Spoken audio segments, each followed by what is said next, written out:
سيد عامل جلالة الملك علي الفقيه صالح، سيد كاتب العام لعمارة الفقيه الفقيه صالح، سيد نائب رئيس جامعة السلطان، سيدة نائبة رئيس جامعة السلطان ولي سليمان، سيد مدير المدرسة العليا للتكنولوجيا، السادة الحضور باسمه وصفته. Good morning. Dear colleagues and professors, esteemed guests, distinguished speakers, dedicated organizing committee members, and all participants. It is with immense pleasure and honor that I stand before you today to inaugurate the International Conference on Agroecology for Sustainable and Resilient Agriculture 2026. First and foremost, I would like to extend my deepest gratitude to the Vice President of Sultan Moulay Suleiman University for their invaluable support and vision in making this conference a reality. Their commitment to fostering academic excellence and addressing critical global challenges is truly commendable. I also wish to express my sincere appreciation to the Director of High School of Technology of Qeyd Saleh for his tireless efforts to host scientific and academic events. To our esteemed keynote speakers and all presenters who have traveled from various cities and countries to share their expertise and insights, a heartfelt thank you. I also extend a warm welcome to all attendees who have joined us today. Your diverse backgrounds and experiences will undoubtedly contribute to a vibrant and productive exchange of ideas throughout these 2 days. Finally, this event would not have been possible without the tireless efforts of the organizing committee. Their dedication, meticulous planning, and unwavering commitment have brought the international conference into existence. Please put your hands together for their extraordinary work.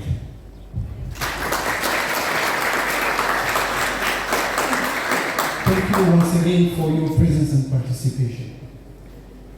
Now we start our conference. الآن نبدأ النسخة الأولى من هذا المؤتمر الدولي بآيات من الذكر الحكيم يدعو على مسامعكم السيد معاذ بوكيا.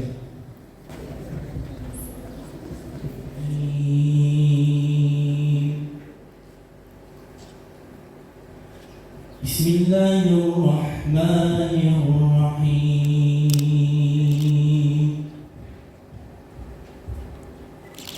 هو الذي جعل الشمس ضياء والقمر نورا وقدره منازل لتعلموا عدد السنين والحساب.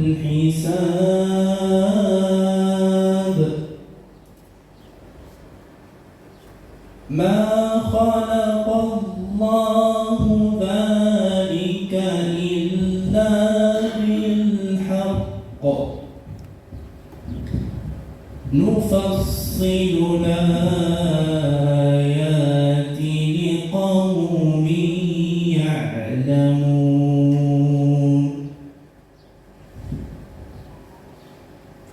إن في اختلاف الليل والنهار وما خلق الله في السماوات والأرض وما خلق الله في السماوات والأرض لآيات لقوم يتقون. إن الذين لا يرجون لقاءنا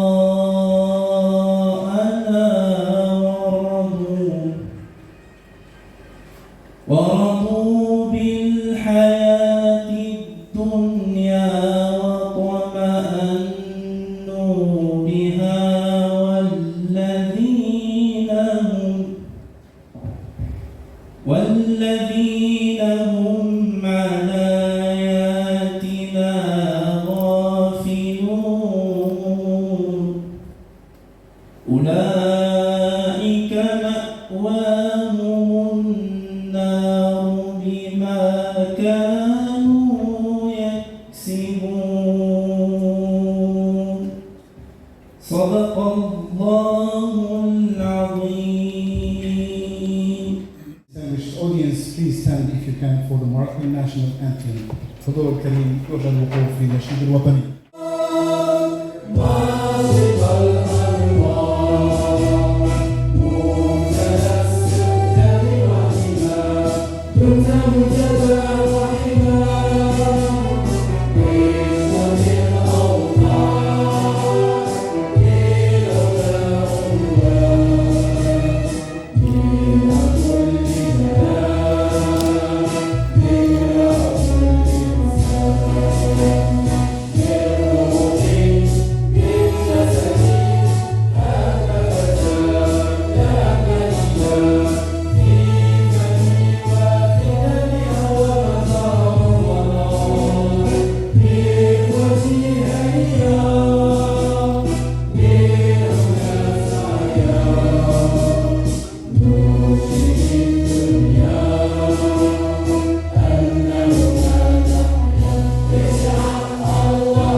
يسعدني في بداية هذه النسخة الأولى من المؤتمر الدولي حول الإيكولوجيا الزراعية من أجل زراعة مستدامة ومرنة أن أتقدم بأسمى عبارات الشكر والتقدير لسيد رئيس الجامعة على دعمه المتواصل، وإلى السيد مدير المدرسة العليا للتكنولوجيا على مجهوداته المتواصلة، وإلى جميع الأساتذة الأفاضل على مساهماتهم العلمية المتميزة. كما لا يفوتني أن أشيد باللجنة المنظمة على مجهوداتها الجبارة التي لا تقدر بثمن، والتي كان لها الفضل بعد الله في إخراج هذا الحدث الأكاديمي المهم إلى النور. شكرا لكم جميعا وكل التوفيق لأعمال هذا المؤتمر. نبدأ. حنين. Monsieur le gouverneur, Monsieur le secrétaire général de la gouvernance de province Kédensarek, Monsieur le secrétaire, Monsieur le directeur de l'École supérieure technologique Kédensarek, Madame la secrétaire générale de l'École Kédensarek, chers professeurs, chers scientifiques, chers chercheurs et experts, chers membres du comité d'organisation, chers professionnels du monde agricole, chers partenaires et invités distingués, chers étudiants, mesdames et messieurs. Avant tout, donc, je tiens à saisir cette belle occasion, cette belle opportunité pour remercier sincèrement du fond du cœur, Monsieur le gouverneur, pour votre soutien, parce que tout simplement, il y a un ancrage très marqué de l'école supérieure Kédensarek au sein des provinces de Kédensarek, et c'est exemplaire, c'est un modèle à suivre au niveau donc, de notre université, mais au niveau national. Donc, Monsieur le gouverneur, je tiens à vous remercier sincèrement donc, pour tout le soutien apporté, pour votre également accompagnement pour la réalisation de tous les projets au sein de l'université Saint-Messie. Alors, en secondo, je tiens à vous présenter les excuses de Monsieur le Président, parce qu'il ne peut pas être parmi nous aujourd'hui, vu les engagements de dernière minute, mais je suis là en tant que vice-présidente chargée de la recherche scientifique et coopération. Et d'ailleurs, c'est un immense plaisir donc, de représenter Monsieur le Président, tout simplement, parce que l'école, je tiens à féliciter Monsieur le directeur, parce que l'école est si positionnée au niveau de l'agroécologie, et c'est confirmé parce que l'université, avec ses 21 projets PERIMA, et également FOSC et RANET, ce sont les projets européens de grande envergure, et a permis de positionner le Maroc en deuxième rang au niveau international. Et c'est déjà un positionnement donc, scientifique, mais pour les pratiques agroécologistes. Alors, c'est comme je reviens en troisième lieu pour vous dire, donc c'est un insigne honneur et immense plaisir de prendre la parole aujourd'hui pour l'ouverture de ce congrès dans sa première édition sur toutes les pratiques agroécologistes pour une agriculture durable et résiliente dans sa première version, ICARSA 2026. Je tiens à remercier chaleureusement les organisateurs et toutes les composantes de l'école qui ont travaillé d'arrache-pied pour donner vie à cet événement. Merci pour la qualité de votre accueil et pour avoir choisi une thématique aussi cruciale que connectée aux urgences de notre siècle. Changement climatique, ressources naturelles et sécurité alimentaire. Mesdames et messieurs, nous nous réunissons aujourd'hui à un moment très charnière de notre histoire socio-écologique. Le secteur agricole fait face à une double contrainte sans précédent. La nécessité absolue de nourrir une population mondiale en croissance constante face à la réalité brutale du changement climatique. Les rapports scientifiques successifs, notamment de GIEC et de l'AFAO, convergent tous vers le même constat alarmant. Notre planète et notre modèle agricole conventionnel est à bout de souffle, loin de résoudre ces crises globales et l'exacerbe. Le changement climatique n'est plus une menace lointaine. Le choix de Frédensal et de la région au niveau d'Antsegla pour aborder ces liens complexes n'est pas un hasard. Notre région, notre commune de Frédensal, cœur battant de l'agriculture marocaine, subit de plein fouet ces mutations à travers un stress hydrique historique, des vagues de chaleur extrêmes, une hausse des températures, une dégradation accélérée de la biodiversité et de la fertilité des sols. Continuer sur la même trajectoire n'est plus une option viable. Face à l'épuisement de nos ressources, nous ne pouvons plus nous contenter de solutions temporaires, nous devons changer de paradigme. C'est ici que l'agroécologie s'impose, non pas comme une utopie, mais comme la seule trajectoire scientifique, technique et humaine indispensable. Il n'est pas une simple technique de production, c'est une science, une pratique et un mouvement social. Il nous invite à redéfinir nos relations avec la nature en valorisant les processus agroécologiques, en associant la rigueur de la recherche scientifique aux réalités de terrain. L'agroécologie propose des solutions concrètes pour s'articuler autour de 3 piliers fondamentaux, à savoir la durabilité pour produire des aliments sains tout en préservant chaque goutte d'eau et les ressources pour les générations futures. La résilience. Ce paramètre est fort important parce que tout simplement, les solutions au niveau pour faire face à la résilience visent le renforcement de la capacité de nos écosystèmes et de nos exploitations afin d'absorber les choix climatiques et économiques. Mais ce qui est important et faire face à ces défis et également ces enjeux, c'est surtout résoudre la problématique liée à l'inclusivité. Placer les agriculteurs, les savoirs locaux et l'innovation collaborative au centre des solutions pour garantir une production saine et rémunératrice. Ce colloque se veut un carrefour interdisciplinaire. Nous avons la chance de rassembler dans cet amphithéâtre la richesse de la recherche scientifique, le pragmatisme des acteurs de terrain et la vision des décideurs politiques. L'objectif de ces travaux ne doit pas se limiter au constat. Nous sommes ici pour construire et partager des innovations technologiques appropriées et guider notre réflexion. Le comité scientifique a structuré ce colloque autour de 4 thématiques: la transformation de nos écosystèmes, la fonctionnalité de la biodiversité, la gestion durable, la valorisation, mais avec un plan d'action en termes recherche-action. Chers participants, il faut bien se rappeler donc de ces 2 jours, le 2 et le 3 juin 2026, et qui doivent marquer une étape clé, la présence conjointe de nos universités, d'instituts de recherche comme l'INRA, l'ENA, les acteurs de développement comme la ROMVAT et des partenaires industriels de premier plan tels que l'OCP, le cluster Omar et en prénom, donc la province de Frédensal, prouve que nous avons toutes les cartes en main. Pendant ces 2 jours, je vous invite à transformer les théories scientifiques, à profiter du soutien de M. le gouverneur et tracer une feuille de route en levier d'action concret, applicable pour nos agriculteurs sur le terrain. Notre université est prête à prendre sa part de responsabilité pour accompagner et porter les conclusions et les modèles économiques viables qui sortiront de vos tables rondes. Je vous invite également, à travers donc les recommandations de ce colloque, d'envisager et de proposer des programmes ou des projets de développement territoriaux intégrés qui vont aider les agriculteurs à avoir ces solutions agroécologiques comme l'hydroponie. Je souhaite que vos échanges soient fructueux, pragmatiques et audacieux, travaillant main dans la main avec la nature pour assurer l'avenir des générations futures.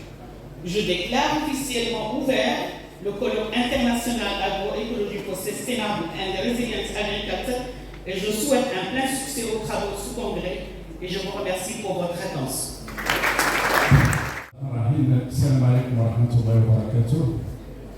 Monsieur le gouverneur de la province de Frère Missal, Monsieur le secrétaire général de la province de Frère Missal, Madame la vice-présidente chargée de la recherche scientifique et de la coopération, Monsieur le directeur du cluster Omrabia, chers professionnels du secteur agricole et agroalimentaire, Mesdames et Messieurs les représentants des divers organismes régionaux et nationaux, honorables invités, chers collègues et amis enseignants, chercheurs, étudiants et étudiantes, Mesdames et Messieurs.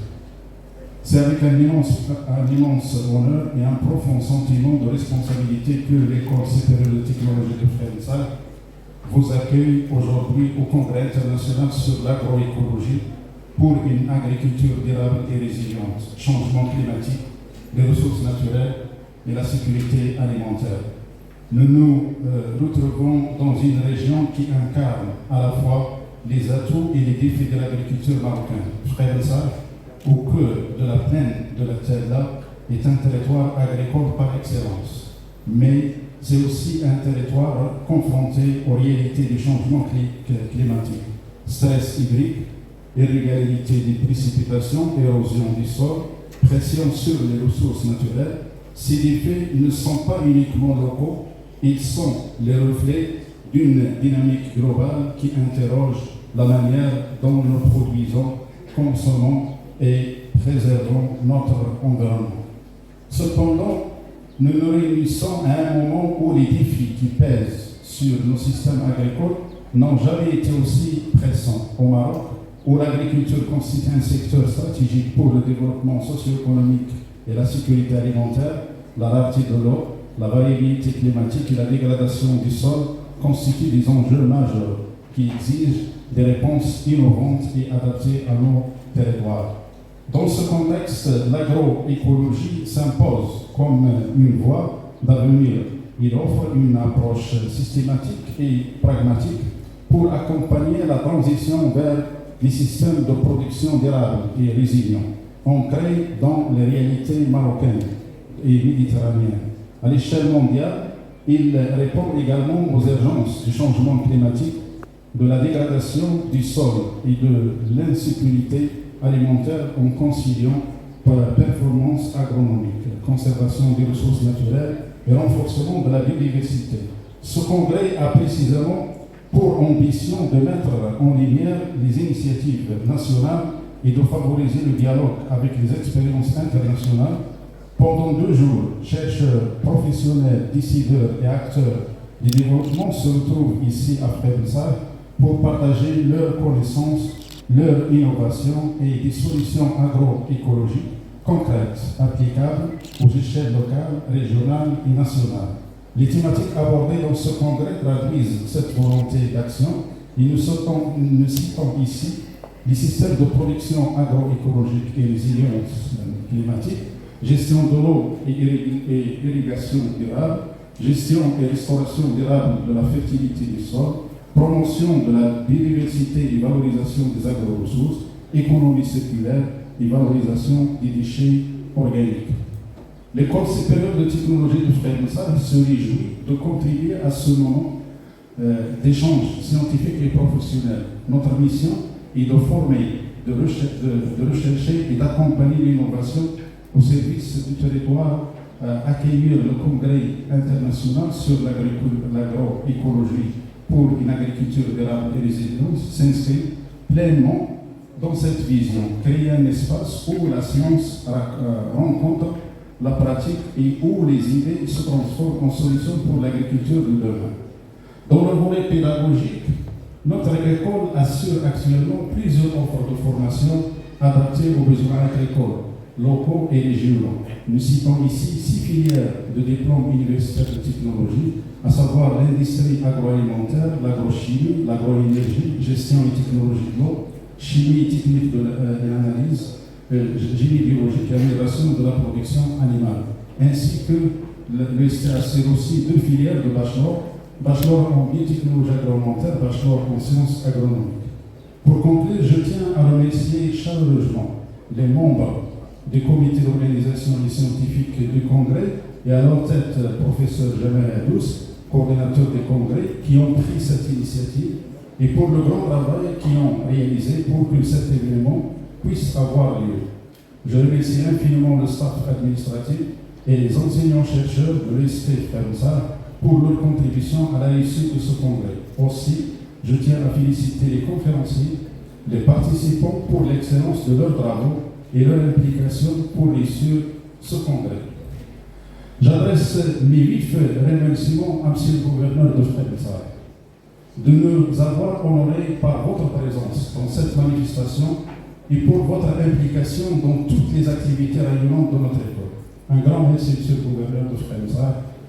Mes remerciements vont aussi à M. le président de l'Université Sultan Moulay Slimane pour sa contribution financière et logistique pour la réussite de ce congrès, ainsi que pour ses encouragements appuyés pour le développement de nos projets de l'UST de FEMSA.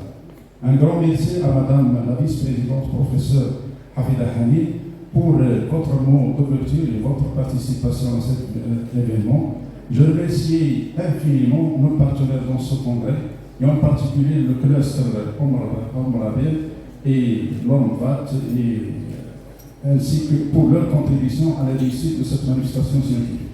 Je souhaite à nouveau la bienvenue à tous les participants et j'espère que les travaux du congrès seront couronnés de succès en formulant de recommandations appropriées et efficaces pour répondre aux grands enjeux du secteur agricole dans le cadre d'une démarche participative et innovante. Merci encore une fois pour votre participation. Salam alaikum wa rahmatullahi wa barakatuh. Monsieur le gouverneur de la province de Fensac, Monsieur le secrétaire général, Madame Hani, vice-présidente de l'Université Sultan Moulay Slimane, cher ami, le directeur de l'EST, Mesdames et Messieurs les représentants des institutions, Mesdames et Messieurs les professeurs, chercheurs, experts, professionnels et étudiants.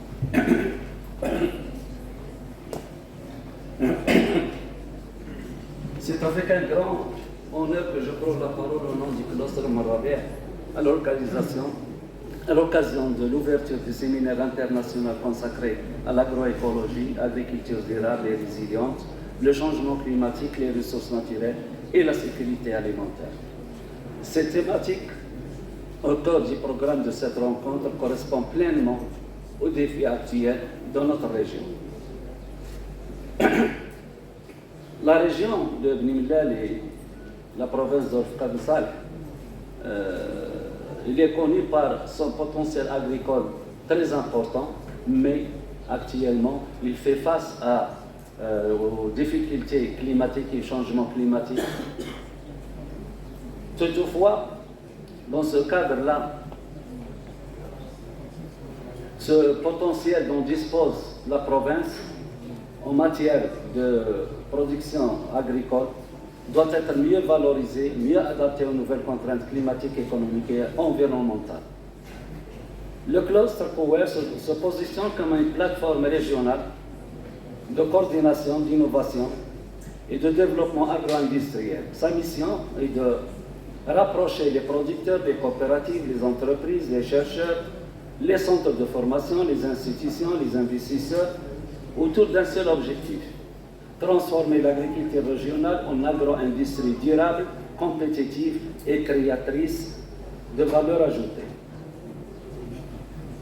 La vision de le cluster, nous pensions qu'il ne suffit pas de produire, il faut désormais transformer localement certifié, conditionné, innover, mieux commercialiser et accès à des marchés plurirémunérateurs. C'est dans ces conditions que notre agriculture pourra créer davantage de richesses, d'emplois, d'opportunités. Et j'ouvre une parenthèse en disant que malgré ce changement climatique, il y a de grandes opportunités de son changement climatique pour notre région et pour le Maroc, qu'il faut vraiment saisir. Et dans cet ordre d'idées-là, le COER accorde une attention particulière aux plantes résilientes à forte valeur ajoutée, telles que le cactus, le carobier et l'arganine. Il y a bien sûr beaucoup d'autres plantes résilientes. L'enjeu est de passer d'une production brute à une chaîne de valeur complète. Organisation des producteurs, recherche appliquée, formation, transformation, qualité, traçabilité, certification, packaging et accès au marché. C'est précisément le rôle que le cluster COER souhaite jouer, faire le lien entre la science, le terrain et l'entreprise. Nous souhaitons que ce séminaire ne soit pas seulement un espace d'échange scientifique, mais il débouche sur des recommandations concrètes, des partenariats opérationnels et des projets pilotes au service d'une agriculture régionale plus durable, plus résiliente et le plus important, plus créatrice de valeur. En conclusion, investir dans l'agroécologie, l'innovation, les plantes résilientes et la transformation locale, c'est investir dans un avenir, c'est investir dans l'avenir de la région, dans la sécurité alimentaire, dans l'emploi et dans la compétitivité de nos territoires.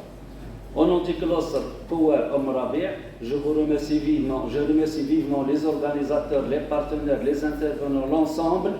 Et pour clore, et ce n'est pas une question de clore, c'est juste, je tiens à remercier vivement aussi le gouverneur pour le soutien qu'il porte à toutes ces initiatives et qu'il porte également au cluster COER. Et merci infiniment.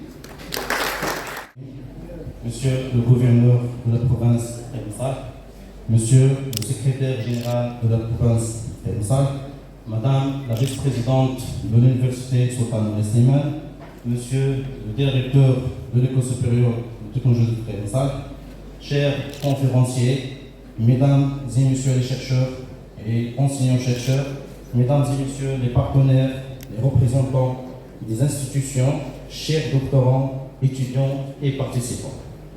C'est avec un immense plaisir et une grande fierté que nous vous accueillons aujourd'hui à l'occasion de la première édition du Congrès international sur l'agroécologie pour une agriculture durable et résiliente, organisé les 2 et 3 juin 2026 à l'École supérieure de technologie de El-Msal.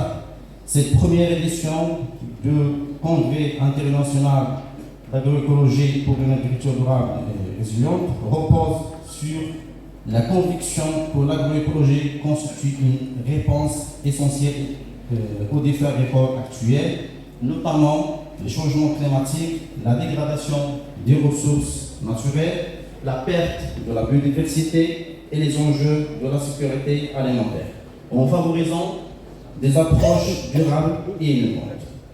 Au-delà d'un simple événement scientifique, ce congrès a été conçu comme un espace d'échange, de réflexion et de co-construction réunissant les chercheurs, les enseignants-chercheurs, les experts, les décideurs, les professionnels et les étudiants issus de différentes disciplines et de plusieurs pays. Nous sommes heureux de la diversité des contributions attendues et des échanges scientifiques qui permettront de mettre en lumière les avancées de la recherche dans les domaines de l'agroécologie, de la gestion durable des ressources naturelles et de l'innovation au service de l'agriculture durable. Les travaux rassemblés dans ces actes illustrent la richesse des connaissances scientifiques produites autour des thématiques abordées lors du congrès, à savoir système de production agroécologique, résilience climatique, gestion durable de l'eau, restauration de la fertilité du sol, promotion de la biodiversité, valorisation des agro-ressources et l'économie circulaire. Il reflète également la volonté collective de développer des solutions adaptées aux réalités des territoires et aux attentes des communautés agricoles. Nous adressons nos plus sincères remerciements à l'ensemble des conférenciers invités, aux participants, ainsi qu'à tous nos partenaires institutionnels et sponsors. Leur confiance, leur engagement et leur soutien ont été déterminants dans la réussite de cette première édition. Nous exprimons également notre profonde reconnaissance à son Excellence Monsieur le Gouverneur de la province Frère-Sal, au président du conseil provincial de Frère-Sal, au directeur de l'OCP, au président du cluster Marabé, ainsi qu'au président de l'Université Sultan Moulay-Slimane et à Madame la vice-présidente de l'Université Sultan Moulay-Slimane et à toutes les institutions partenaires qui ont accompagné et soutenu cette initiative scientifique. Je saisis également cette occasion pour adresser mes sincères remerciements à M. Rakib Mustafa, le directeur de l'Université de Frère-Sal, au staff administratif et à mes chers collègues qui ont contribué avec un remarquable esprit d'équipe, un engagement sans faille et une disponibilité constante à la préparation et à la réussite de cette première édition de congrès international d'agroécologie pour une agriculture durable et résiliente. Nous espérons que les échanges initiés lors de ce congrès se traduiront par de nouvelles collaborations, de nouveaux projets de recherche et des partenariats durables capables de contribuer à la transition vers des systèmes agricoles plus résilients, plus inclusifs et plus respectueux de l'environnement. Nous formulons enfin le vœu que ces actes constituent une référence scientifique utile pour les chercheurs, les étudiants, les décideurs et à l'ensemble des acteurs engagés dans la promotion de l'agriculture durable et résiliente. Et je vous souhaite une excellente présence et une belle journée. Merci à vous. Ce programme pour ce congrès. Et je vous invite à accueillir avec moi notre professeur Rizlan Chiguerta qui va nous présenter, il va partager avec nous en fait son expertise dans le domaine avec une thématique qui s'accorde parfaitement avec ce congrès. Mais avant de débuter, permettez-moi en fait de vous donner un petit aperçu sur notre expert. Alors, professeur Rizlan Chiguerta est expert en biodiversité végétale et agroécologie, titulaire d'un doctorat en écologie végétale de l'université de Belgique, avec une spécialisation en écologie. Autant qu'écologiste, ses travaux... Mesdames et messieurs, monsieur le gouverneur, chers collègues, je suis très heureuse donc de prendre part à cette conférence internationale donc consacrée à l'agroécologie, bien sûr à la durabilité et la résilience du système agricole. Ma présentation s'intitule, je vais le dire en français, Système de production agroécologique, biodiversité fonctionnelle et résilience climatique dans le contexte méditerranéen et nord-africain. Donc, pour structurer en fait ma présentation, je vais avancer en 5 étapes. Je commence par présenter le contexte global et méditerranéen en montrant pourquoi les agroécosystèmes de nos régions sont donc aujourd'hui au cœur d'une crise à la fois écologique et aussi une crise climatique majeure. Alors ensuite, je vais aborder la transition agroécologique. Je vais parler un peu de l'agroécologie, c'est vrai que c'est mon domaine de départ en tant qu'écologiste qui a atterri dans une école d'agriculture. Forcément, je ne peux être qu'une agroécologiste. Donc voilà, je vais vous parler un peu de cette transition, comment un véritable changement, comme ça a été dit par Madame la vice-présidente de l'université, c'est un changement de paradigme qui dépasse la simple substitution de pratiques agricoles et qui implique une transformation de système de production, une transformation de système de gouvernance et une transformation au niveau des territoires. Donc, dans un troisième temps, je vais vous parler donc, de la biodiversité fonctionnelle dans la résilience, son rôle dans la résilience des agroécosystèmes. Et enfin, je présenterai le projet NATAE. Donc, c'est un projet qui a été financé par Horizon Europe et dont je suis la coordinatrice nationale, qui constitue quand même un cadre multidisciplinaire et, si j'ose dire, transdisciplinaire pour accompagner cette transition en Afrique du Nord, donc dans tous les pays de l'Afrique du Nord, à travers une approche très nouvelle, l'approche Livilla, dont je vais vous parler aussi. Enfin, je terminerai par une conclusion. Alors, je vais vous mettre dans le contexte mondial pour commencer. Donc, il est important de replacer notre réflexion dans ce contexte global. Les travaux récents sur les limites planétaires, notamment ceux qui ont été publiés par Rockstrom et ses collaborateurs en 2023, donc montrent que 6 des 9 limites planétaires ont été déjà dépassées. Cela signifie que plusieurs processus fondamentaux qui assurent la stabilité du système Terre sont désormais fortement perturbés.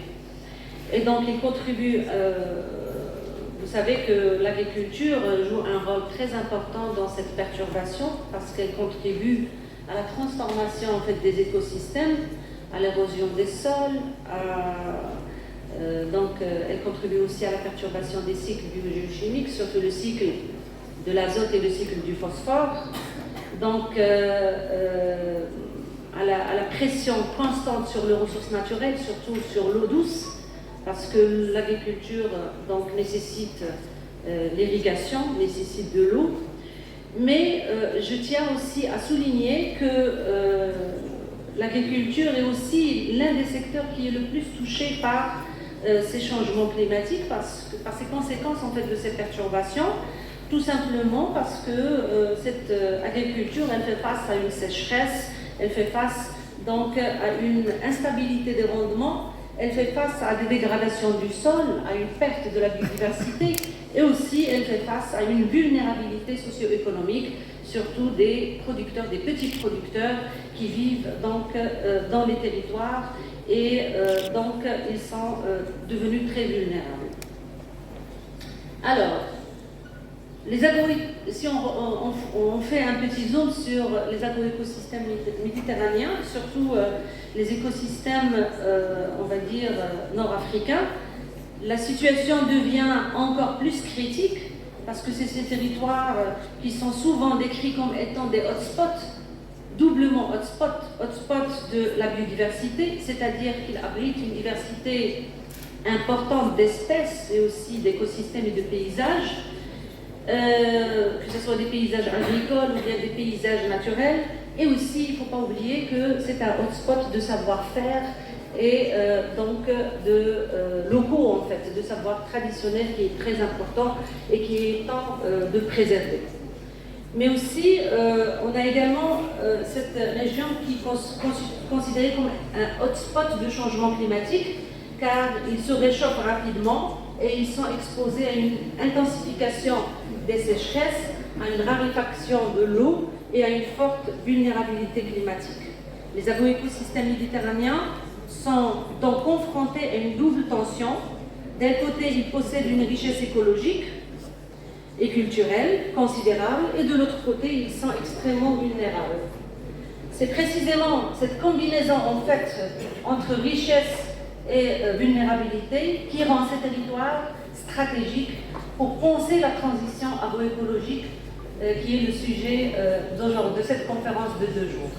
Donc ils ne sont pas seulement des espaces en crise, mais ils peuvent aussi devenir des laboratoires de transformation, d'innovation sociale et de valorisation de la biodiversité fonctionnelle. Donc, ce que nous cherchons aujourd'hui, ce n'est pas une simple addition. Donc, ce que nous vivons aujourd'hui, ce n'est pas une simple addition de problèmes isolés. On a la crise de l'eau, on a la crise du sol, donc avec la dégradation, la perte de la biodiversité, l'instabilité des revenus des agriculteurs, la dépendance aux intrants externes, je vais y revenir par après. Tout ceci nous fait penser qu'on est face à un problème systémique ou bien à une crise systémique. Dans ce contexte, répondre uniquement par des solutions techniques ponctuelles ne suffit pas. Je vous le dis parce que je vais donner des exemples. Essayer d'améliorer en fait l'irrigation sans restaurer le sol, ça n'a pas de sens. Faire rentrer une variété performante, résistante par exemple à la sécheresse, et rester dans la monoculture, ce n'est pas la bonne solution parce que sans penser à la diversification des systèmes de production, pour apporter des résultats, ceci peut apporter des résultats, mais des résultats limités. Donc à long terme, on va retomber dans le même problème. Et donc on est juste en train de déplacer les problèmes à un temps dans le futur. Donc la résilience climatique nécessite une vraie intensification écologique. Et c'est ici que la biodiversité fonctionnelle devient centrale. Elle permet de passer d'une agriculture qui dépend en fait des intrants externes à une agriculture qui mobilise l'ensemble des services écosystémiques au niveau des systèmes chimiques ou bien l'utilisation de compost. Ces pratiques sont importantes, certes, bien sûr, mais ils prennent réellement sens quand elles sont intégrées dans une logique systémique, c'est-à-dire l'agroécologie cherche à respecter les cycles naturels, elle tient également compte des dimensions économiques, sociales et culturelles. Ce slide permet de rappeler un peu ce que l'agroécologie, qui est un concept, si j'ose dire, pluriel, ce n'est pas un seul concept. Elle peut être comprise comme une science, car elle permet d'analyser les interactions écologiques au sein des systèmes agricoles. Elle peut aussi être comprise comme un ensemble de pratiques, puisqu'on pratique au niveau des parcelles rurales et la gouvernance des systèmes alimentaires. Alors, un petit rappel des 10 éléments, je ne vais pas m'attarder trop sur ces 10 éléments que vous connaissez peut-être tous. Donc il y a la diversité, l'appropriation des connaissances, etc. Donc jusqu'à la fin. C'est juste pour vous dire que c'est un cadre, c'est le cadre en fait qui a été élaboré par la FAO en 2018 et c'est un cadre qui est particulièrement pertinent pour les contextes nord-africains où les enjeux agricoles sont étroitement liés aux enjeux sociaux. Et donc, maintien des petits producteurs et la valorisation. Il y a une approche globale qui va être fondée sur la biodiversité fonctionnelle, comme vous l'avez cité. Et bien sûr, cette biodiversité fonctionnelle avec une interaction entre différents niveaux de biodiversité, planifiée, spontanée ou bien à l'échelle paysage, qui va permettre en fait de faire une sorte de régulation, support, régulation, généralement différents niveaux. Vous avez également abordé un titre, un cas particulier, c'est votre projet, le projet que vous avez abordé, Nataïe, c'est ça, et qui pourront un peu freiner d'adopter ces agroécologies surtout au niveau marocain, si je prends le cas du nord-africain. Très simplifié, au bout de, on va se permettre à 5 questions maximum. En fait, moi je vais vous répondre rapidement. C'est une question pour la pratique de l'agroécologie, l'adoption par les grands producteurs. Déjà, il y a c'est la gouvernance. Donc en fait, c'est notre... S'il n'y a pas de politique de l'État et de subventions, moi je vous le dis, franchement, il n'y aura pas de transition. Il y aura des transitions, mais ça va prendre beaucoup de temps. Ça, c'est de 1. De 2, il faut sensibiliser les consommateurs, qui est quand même un point très important. Parce que quand les gens sont sensibilisés par rapport à leur santé, par rapport à leurs besoins alimentaires, ce n'est pas la quantité mais la qualité, à ce moment-là, les consommateurs, comme vous le savez tous, c'est les moteurs en fait, des marchés des chaînes de valeur.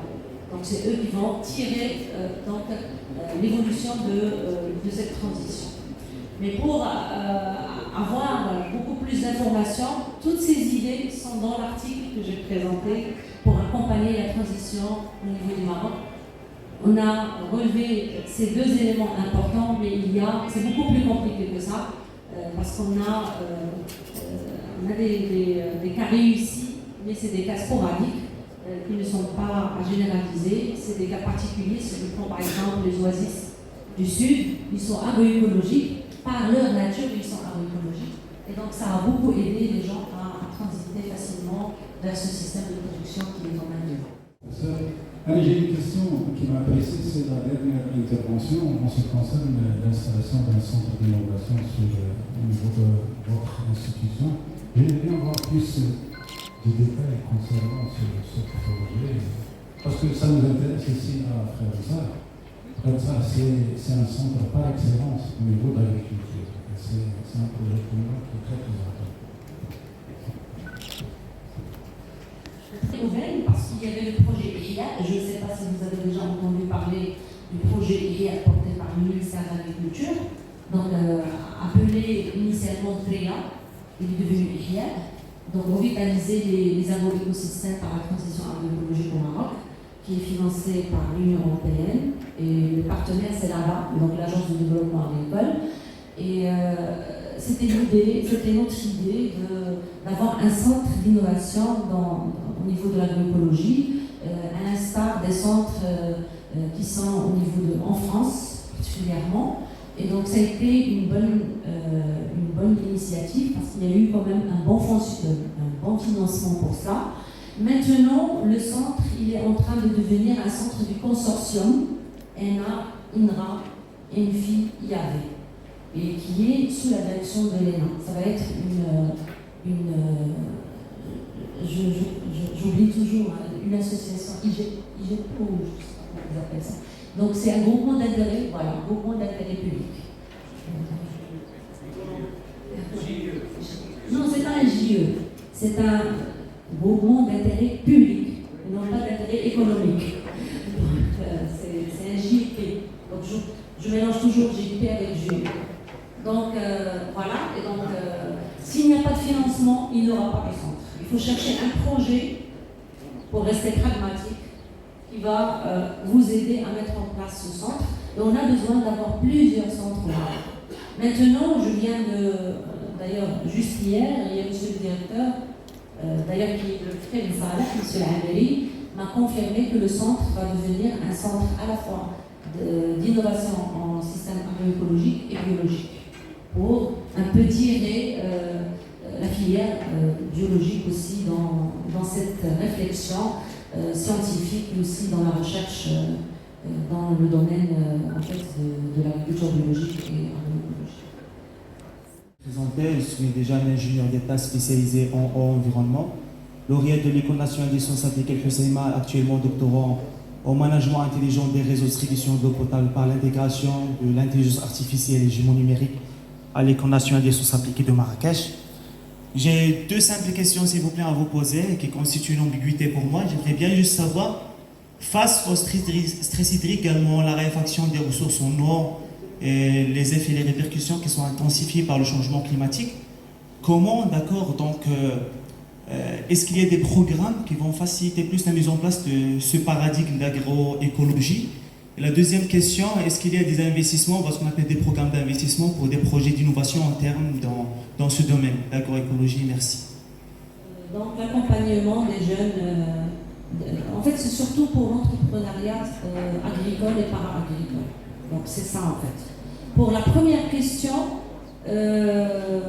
si j'ai bien compris, votre question, c'est que vous voulez savoir comment l'agroécologie peut aider pour faire face au stress hydrique au niveau de notre pays. C'est par les pratiques tout simplement. Si j'ai bien compris, si j'ai pas bien compris, on peut le faire et discuter pendant la pause café.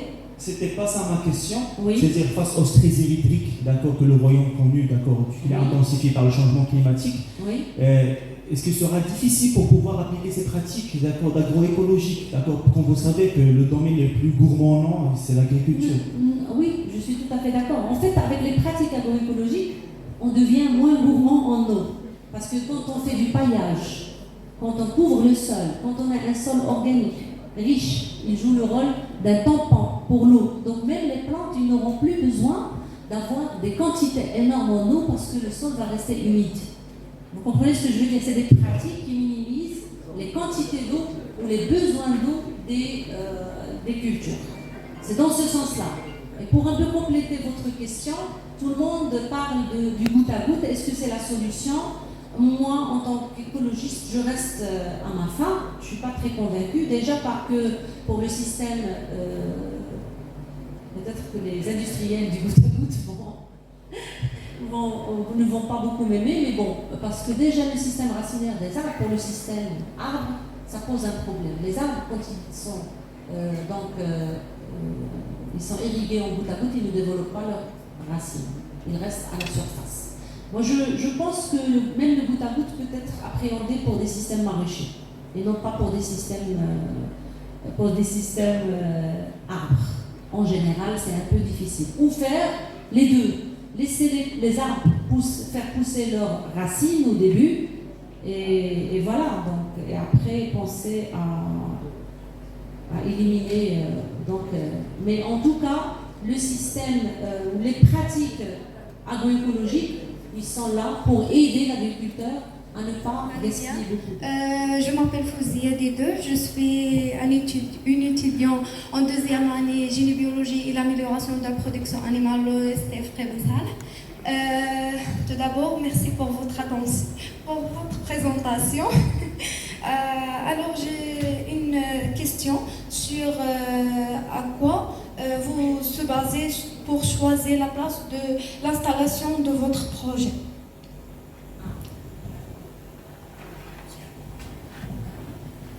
Parce qu'il y a une vraie dynamique féminine et on est très solidaires les femmes dans ce sens.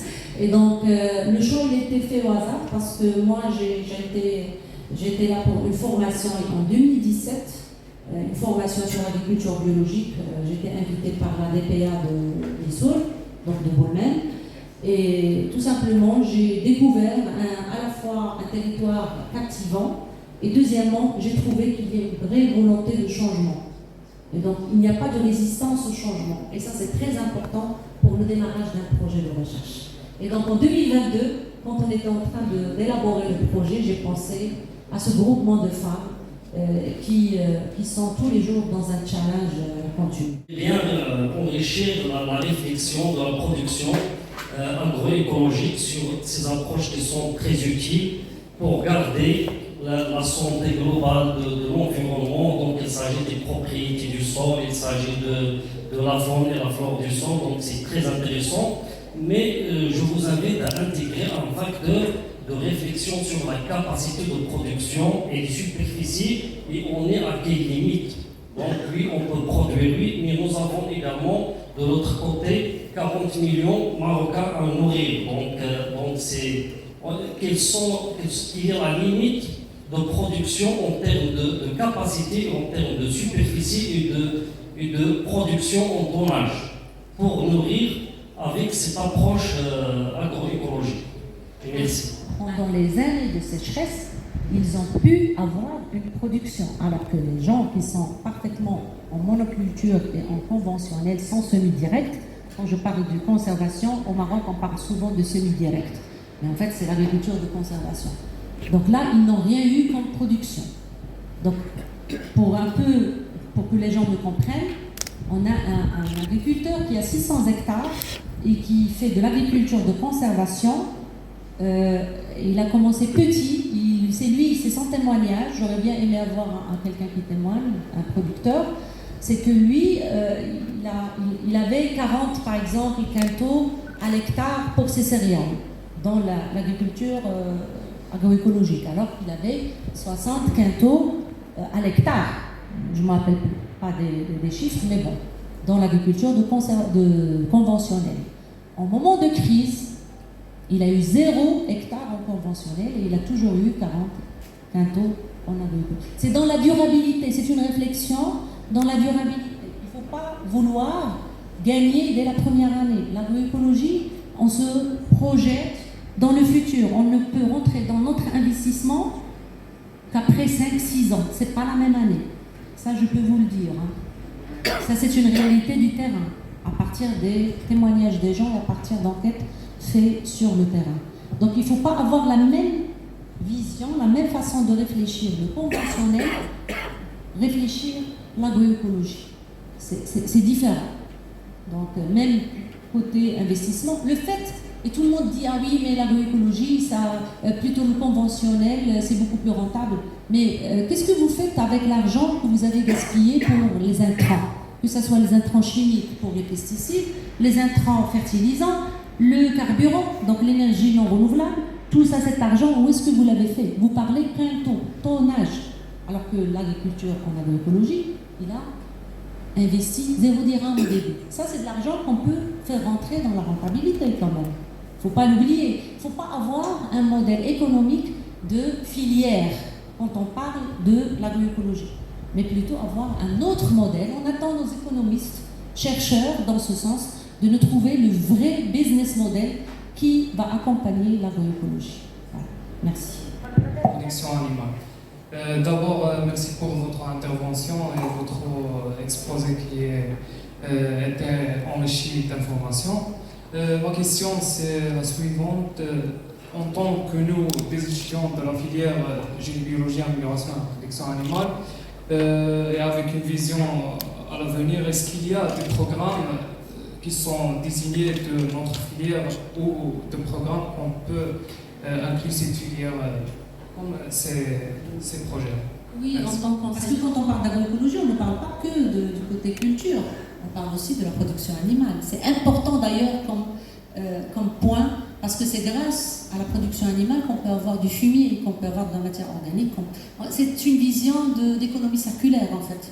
Tout se passe au niveau de la ferme et tout se passe, donc on doit avoir cette pluridisciplinarité même chez les producteurs. Et je suppose que votre place, elle sera toujours la bienvenue dans les systèmes agroécologiques. Mais pour étudier, terminer vos études, il y a les masters qui se font dans ce sens, que ce soit au niveau du Maroc ou au niveau international, Erasmus et autres. Et il y a des échanges qui se font facilement entre le Maroc et les différents pays donc de l'Europe. La première recommandation, changeons notre vision des choses. Si on change de lunettes, ou bien notre angle de vision, on verra les choses autrement. Quand on va faire le bilan entier, côté santé humaine, côté maladie, tout ça, parce que d'ailleurs... بسم الله الرحمن الرحيم. الأستاذ رقيب مصطفى مدير المدرسة العليا للتكنولوجيا في قابل صالح.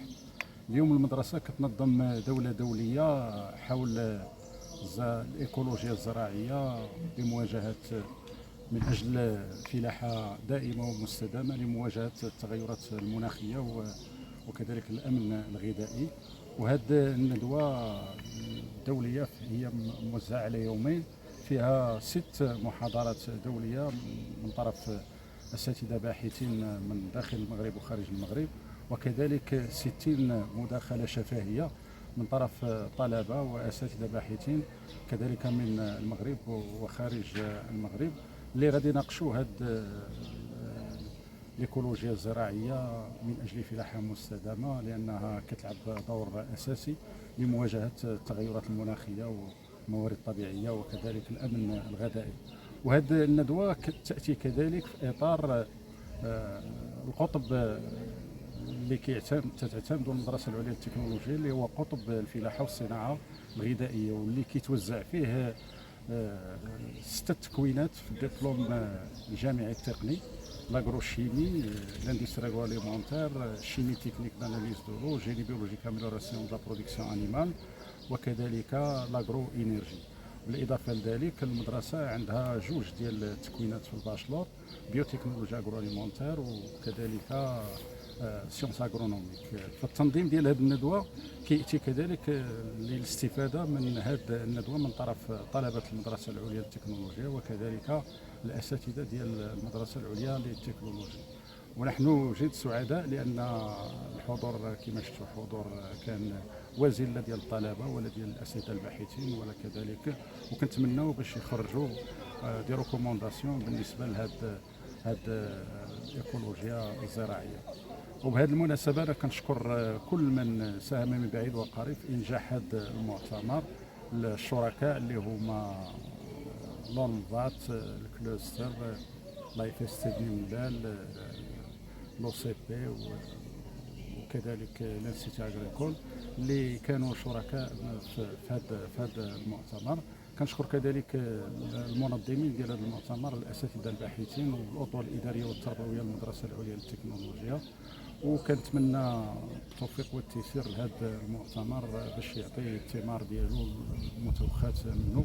والهدف من هذا الشيء اولا الاستفاده ديال الطلبه المدرسه العليا للتكنولوجيا من هذه المحاضرات اللي غيلقيوها الاساتذه الباحثين، وكذلك الاستفاده من يعني خروج بدي ريكومونداسيون خاصين بهذا المؤتمر كحيثيات ايجابيه بالنسبه للفلاحه لا على الصعيد المحلي والجهوي وكذلك على الصعيد الوطني. وشكرا.